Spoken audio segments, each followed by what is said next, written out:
నమస్కారం. ఓం నమో నారాయణాయ. మార్గశిర మాసం కథాశ్రవంతిలో నేటి 17వ రోజుకు స్వాగతం.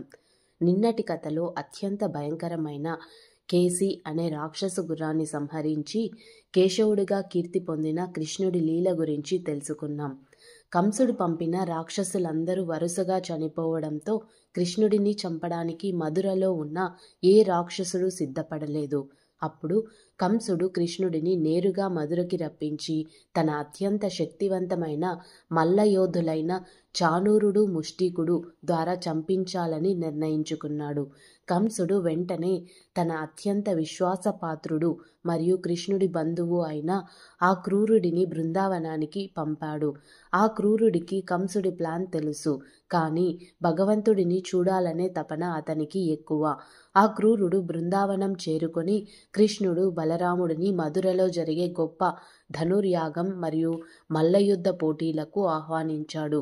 ఆ క్రూరుడిని చూసిన కృష్ణుడు అతడి భక్తిని గ్రహించి అంగీకరించాడు.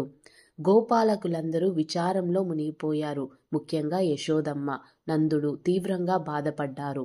అయినప్పటికీ ధర్మస్థాపన కోసమే వచ్చాడని తెలుసుకున్న కృష్ణుడు బలరాముడితో కలిసి ఆ క్రూరుడి రథం ఎక్కి మధురకి పయనమయ్యాడు. మధుర మార్గంలో ఆ క్రూరుడు యమునా నదిలో స్నానం చేయడానికి ఆగి నదిలోకి దిగి కృష్ణుడి గురించి ధ్యానించాడు. నీటిలో చూస్తే అక్కడ సాక్షాత్తు కృష్ణుడు శేషశయ్యపై విష్ణుమూర్తి రూపంలో కనిపించాడు. ఆ దృశ్యాన్ని చూసి ఆ క్రూరుడు కన్నీరు పెట్టుకొని కృష్ణుడే పరమాత్మ అని నిరూపించుకొని తిరిగి వచ్చి రథం నడపడం కొనసాగించాడు. కృష్ణుడు, బలరాముడు మధుర చేరుకున్నారు. వారు మధురలో అడుగు పెట్టగానే ప్రజలు ఆనందంతో స్వాగతం పలికారు. కానీ బృందావనంలో గోపికలు, నందుడు మరియు యశోదమ్మ కృష్ణుడు తమను శాశ్వతంగా విడిచిపెడుతున్నాడని భావించి తీవ్ర విరహ వేదనకు గురయ్యారు. మధురలో కృష్ణుడు మొదటిసారిగా ఎవరిని సంహరించాడు?